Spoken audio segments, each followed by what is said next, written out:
Bismillahirrahmanirrahim. Assalamualaikum warahmatullahi wabarakatuh. Perkenalkan, nama saya Nurul Herawati, Program Studi Pendidikan Guru Madrasah Ibtidaiyah YIN Kendari. Nah, baiklah teman-teman, di sini saya akan membuat video tentang perbedaan RPP Kurikulum K13 dengan penyederhanaan RPP 1 lembar, yaitu revisi 2019. Nah, untuk lebih lanjutnya silakan simak video saya selanjutnya. Nah, baiklah, yang pertama saya akan menjelaskan tentang apa-apa saja sih komponen dari RPP Kurikulum K13. Nah, dari RPP Kurikulum K13 ini ada 13 komponen, yaitu yang pertama adalah identitas sekolah atau biasa disebut dengan nama sekolah. Kemudian yang kedua yaitu identitas mata pelajaran, misalkan mata pelajaran IPS, ilmu pengetahuan sosial. Nah, kemudian yang ketiga yaitu kelas atau semester. Kemudian yang keempat materi pokok. Nah, misalkan kita bahas materinya tadi adalah ilmu pengetahuan sosial. Kemudian materi pokoknya misalkan yang dimaksud yaitu misalkan tentang polusi. Nah, kemudian yang kelima yaitu alokasi waktu atau waktu yang disesuaikan dengan keperluan waktu pencapaian pembelajaran.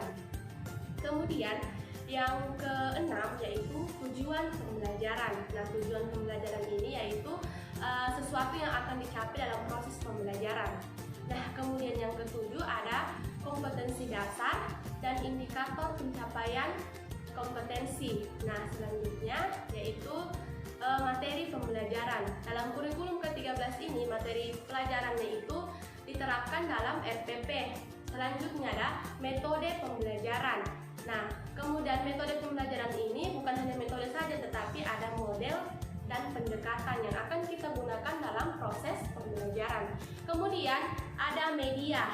Nah, media pembelajaran ini adalah berupa alat bantu proses pembelajaran untuk mencapai atau menyampaikan materi pembelajaran. Selanjutnya, sumber belajar. Nah, sumber belajar yang dimaksud di sini yaitu berupa baik itu berupa buku, kemudian media cetak lainnya ataupun dengan benda-benda atau alam sekitar yang relevan dengan materi kita yang akan diajarkan. Nah, selanjutnya yaitu langkah-langkah pembelajaran. Nah, langkah-langkah pembelajaran di sini di dalamnya itu terdapat 3 bagian, yaitu kegiatan pendahuluan, kemudian kegiatan inti dan kegiatan penutup. Nah, selanjutnya yang terakhir adalah penilaian hasil pembelajaran atau assessment. Nah, itulah tadi komponen-komponen yang terdapat pada RPP Kurikulum K13. Nah, apa sih bedanya dengan RPP Kurikulum K13 dengan penyederhanaan RPP Kurikulum hasil revisi 2019? Nah, jadi dalam hasil revisi kurikulum RPP 2013 ini hanya difokuskan pada 3 kegiatan saja. Nah, yang selebihnya mengikut pada RPP sebelumnya, yaitu identitas sekolah, kemudian mata pelajaran, kemudian ada kelas dan materi pokok, kemudian ada alokasi waktu. Nah, yang berubah di sini yaitu ada 3 yang komponen pokoknya. Yang pertama ada tujuan pembelajaran. Nah, yang kedua yaitu kegiatan pembelajaran, di mana terdiri dari 3 yaitu pendahuluan, kegiatan inti dan kegiatan penutup. Nah, kemudian yang terakhir yaitu adalah penilaian atau assessment. Jadi dia di sini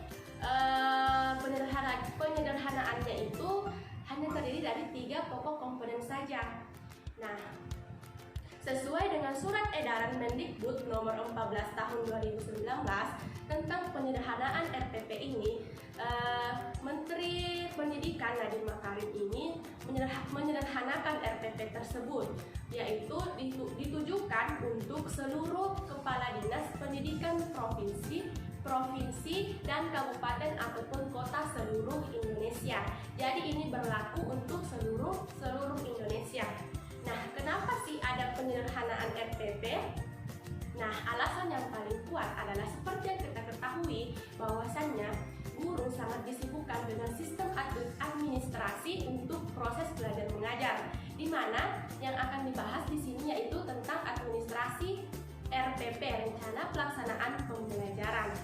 Nah, guru sering diarahkan untuk menulis RPP dengan sangat rinci sehingga banyak menghabiskan waktu. Nah, di mana di sini seperti tadi yang saya jelaskan, yang RPP yang sangat banyak yang menyisakan waktu ini yaitu RPP yang kurikulum K13 tadi, karena terdiri 13 kompetensi yang harus ditulis dalam RPP. Bisa-bisa waktu guru ini habis hanya untuk menyusun RPP K13 saja. Maka dari itu Menteri Pendidikan Nadiem Makarim menyederhanakan RPP. Nah, untuk para guru agar tidak menghabiskan waktunya hanya untuk menyusun RPP. Nah, penulisan RPP 1 lembar atau yang biasa disebut dengan penyederhanaan RPP kurikulum K13 ini dilakukan dengan prinsip-prinsip sebagai berikut. Nah, apa saja prinsipnya? Yaitu ada 3. Yang pertama yaitu prinsip efisien, kemudian yang kedua yaitu prinsip efektif, kemudian yang ketiga adalah prinsip berorientasi kepada siswa. Nah, apa-apa saja sih prinsip tersebut? Yang pertama yaitu prinsip efisien. Prinsip efisien adalah RPP yang dibuat dengan tepat dan tidak menghabiskan banyak waktu. Kemudian yang kedua yaitu efektif. Nah, efektif adalah dibuat untuk mencapai tujuan pembelajaran. Nah, yang terakhir yaitu berorientasi pada siswa. Maksudnya adalah RPP ini dibuat dengan mempertimbangkan kesiapan, ketertarikan, dan kebutuhan belajar peserta didik di kelas. Dengan adanya 3 komponen ini, maka RPP yang dirancang 1 lembar itu bisa digunakan dalam perencanaan proses pembelajaran dengan baik oleh guru. Nah, itulah tadi perbedaan antara RPP kurikulum K13 dengan RPP 1 lembar hasil revisi Mendikbud tahun 2019.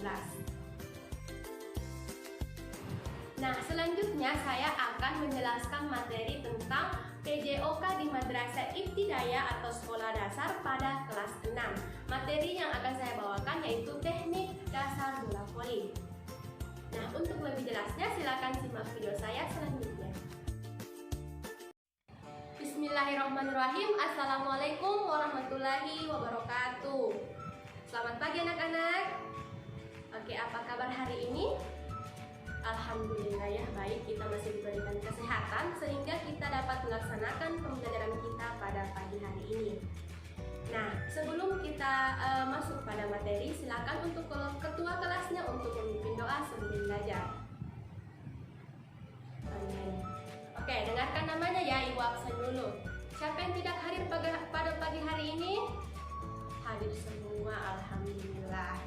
Nah, jadi anak-anak di sini Ibu akan menyampaikan tujuan pembelajarannya, yaitu siswa dapat mempraktekkan pola gerak dasar, servis bawah, passing bawah, dan passing atas dalam permainan bola besar atau bola voli. Nah, ada yang tahu tidak apa sih itu bola voli? Apa sih itu permainan bola voli? Ya, jadi bola voli adalah permainan olahraga yang dimainkan oleh 2 grup. Nah, dimainkan oleh 2 grup yang berlawanan. Masing-masing grup memiliki 6 orang pemain. Nah, cara memainkannya dengan menjatuhkan bola ke dalam lapangan lawan dengan skor mencapai 25 poin. Nah, untuk bagaimana sih model lapangan bola voli itu bisa dilihat pada gambar berikut. Nah, selanjutnya kita masuk pada teknik dasar bola voli. Nah, teknik dasar bola voli ini dibagi menjadi 4. Yang pertama adalah servis, kemudian ada passing, kemudian ada smash atau speed, kemudian yang terakhir ada block. Nah, anak-anak, pada pertemuan kali ini kita akan mempelajari sekaligus mempraktikkan permainan bola voli. Nah, variasi dalam kombinasi gerak dasar dalam permainan bola besar atau bola voli, rangkaian gerak servis bawah atau passing bawah dan passing atas merupakan kombinasi gerak lokomotor, non-lokomotor, dan manipulatif yang ditandai dengan gerak bergeser ke kanan dan ke kiri atau biasa disebut dengan gerakan lokomotor. Kemudian, gerak mengayunkan lengan disebut dengan gerakan non-lokomotor, dan gerakan memukul bola atau passing bawah dan passing atas disebut dengan gerakan manipulatif.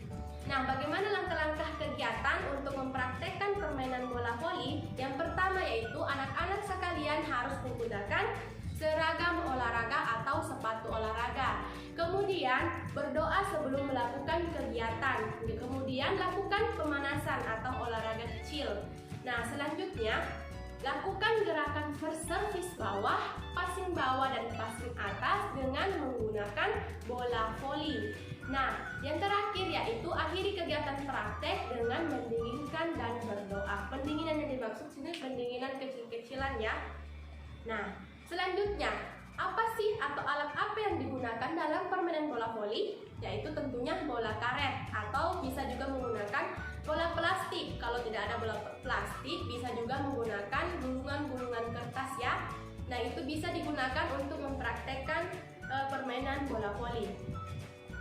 Nah, bagaimana sih gerakannya? Nah, perhatikan ya. Untuk teknik servis bawah, ambil sikap awal yakni dengan meletakkan kaki kiri lebih depan dibandingkan dengan kaki kanan. Kemudian, memegang bola dengan menggunakan tangan kiri yang diarahkan ke depan.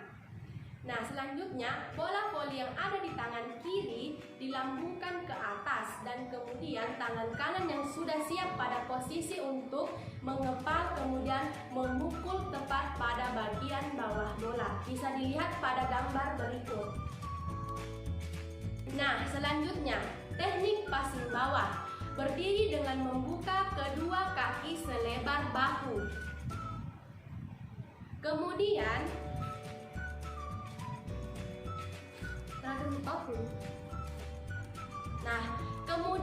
rapatkan dan luruskan kedua lengan ke depan badan sehingga kedua ibu jari sejajar. Nah, selanjutnya ayunkan kedua lengan secara bersamaan dari bawah ke atas sampai setinggi bahu. Nah, setinggi bahu. Kemudian, ketika bola tersentuh kedua lengan, luruskan lutut. Nah, selanjutnya perkenaan bola yang baik dan tepat yaitu di atas pergelangan tangan. Nah, bisa dilihat pada contoh berikut. Oke, selanjutnya yaitu teknik passing atas. Yang pertama, berdiri dengan kedua kaki sampai selebar bahu.